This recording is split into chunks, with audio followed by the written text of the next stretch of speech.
Hi, I'm Patrick Benson from Gnomes, the Game Masters blog, and today I want to talk to you about a GM's kit. What's a GM's kit? It's a collection of tools that you use to run a game with.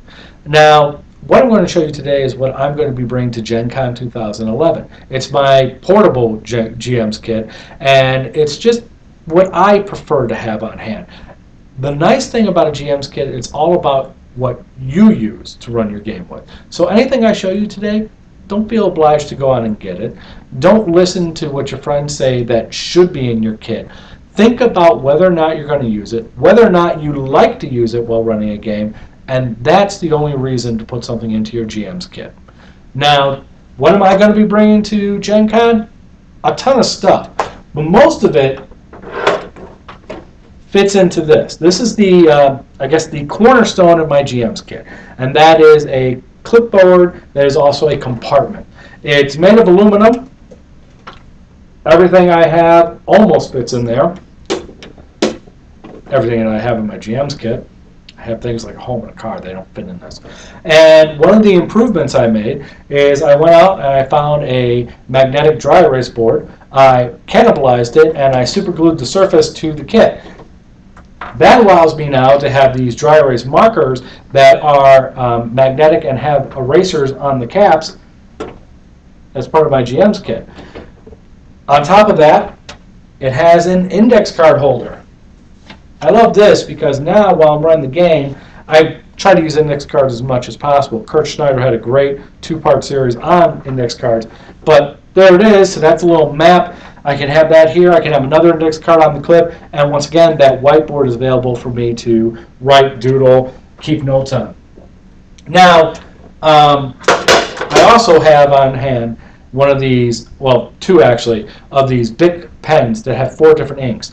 I like these because I like to color code my notes. I don't know why, that's the way I work. But by color coding and being able to quickly change between the different colors of ink with just, a quick flip of the switch, it works for me. Pencils. Always have spare pencils in case your players forget to bring one to the convention, and your players will forget to bring things to the convention. Don't worry, if you have stuff on hand for them to borrow, everything's good. I like to use mechanical pencils because regular pencils require a sharpener. Index card and index cards in a case with dividers. This way I can organize all of my notes. Have it all in index cards, and index cards are great to pass out notes at the table with as well. Flip mat. These are wonderful products. I highly recommend them. Paizo makes them now. This is one of the original ones from Steel Squire, and I like it because it has hexes and it has a square grid as well. For me, hexes are the way to go, but I know lots of people prefer squares. Whatever. Do what's right for you. Miniature dice. I like miniature dice because I can put a lot of them in a small container like this. I know some people hate miniature dice. For me, when I'm GMing, it's okay. But I like to combine them with this. What's this? It's a collapsible camping cup. So this is now my dice cup. Because my regular dice cup is too big and bulky to put into the container clipboard, I prefer to have this. And the reason I like this is because that sound, that is like a bell to Pavlov's dogs. If your players get distracted, which happens quite a bit at a convention game, you can get their attention back quickly by using this cup and making that noise. So, what else? Oh, you want to add attention? Miniature hourglasses. These keep time in 1 minute, 2 minutes, and 3 minutes. And if your players have to make a decision and you want to add tension, not to give the players a harder time, not to make things more difficult. Well, I guess it does make things more difficult. But if it makes the game more fun, put one of those down and say you have until the sand runs out to make your decision. Like I said, if it makes the game more fun, I'm all for it. 2 decks of playing cards. I use them as randomizers. I use them to keep track of initiative. There's all sorts of things that you can do with playing cards. Absolutely love them. Miniature poker chips. Great for counters. Great for giving out rewards such as action points in D&D 4th edition. Fudge points in the game of Fudge. Bennies when it comes to Savage World. I have about 250 of them. Probably don't need that much, but hey, you know. Here's some things I talked about in an article.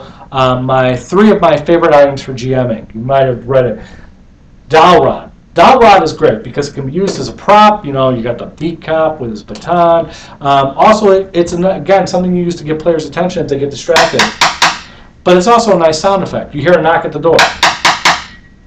You know, this was suggested instead of the dowel rod by Brave Maximus, one of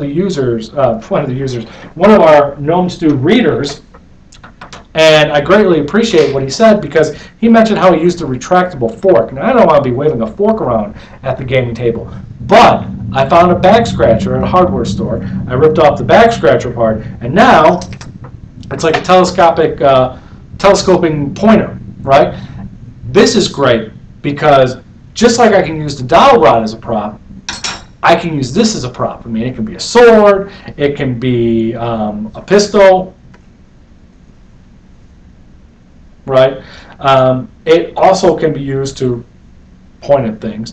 But if you use it in conjunction with other items in your GM's kit, you know, cup suddenly becomes a pipe. In fact, with the dowel rod, the dwarf takes a stick from the fire and he lights his pipe. Tell me why you come here. Yeah, well, I'm not an actor, folks. I'm just a GM. The point is that this was a great suggestion.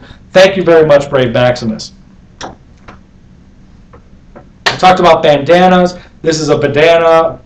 To me, it looks like a handkerchief, but hey, it was sold as a bandana. Another great item you can use as a prop. Just the fact that you can say, you know, that you can see them peering at you from behind the drapes. Quickly they hide when you make eye contact. Another wonderful thing. And again, combine it with the other items you have a great, great storytelling device.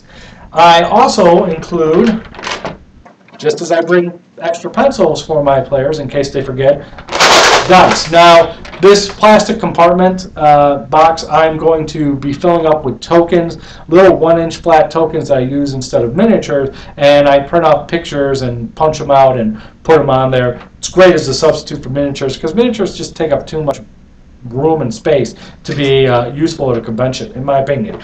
But I also keep extra dice in this compartment box so that if a player forgets their dice, I'm prepared. Another item, drink packets and my water bottle. The reason why is because when you're GMing at a convention, you're going to need to stay hydrated. Your voice won't work properly without it. And those little drink mixes, they add a little bit of flavor. Whether or not you like it, doesn't matter. You know, for me, that's what I like. You might want plain water. If you're going to be drinking a lot, and let's face it, it's a gaming convention, you're going to get dehydrated even faster. So lay off of the alcohol when you're GMing and party afterwards. Other than that, that's really the bulk of what I'm going to be bringing to Gen Con, besides my laptop, which I'm using to record this video with, which keeps a lot of stuff such as the PDFs and the books for the systems that I'm running. But that's it. And all this stuff, like I say, basically fits into a backpack and is lightweight. So what do you use in your GM's kit? Let us know in the comment section below. Write down your favorite items, and also let us know if you're going to be at Gen Con. If you want to hang out, I'm going to be tweeting as Sinister Forces. I'll add that to the video, and you'll be able to find me, and hopefully we can meet. Always up for meeting some of the Gnome Stew readers. Until later then, and see you at Gen Con.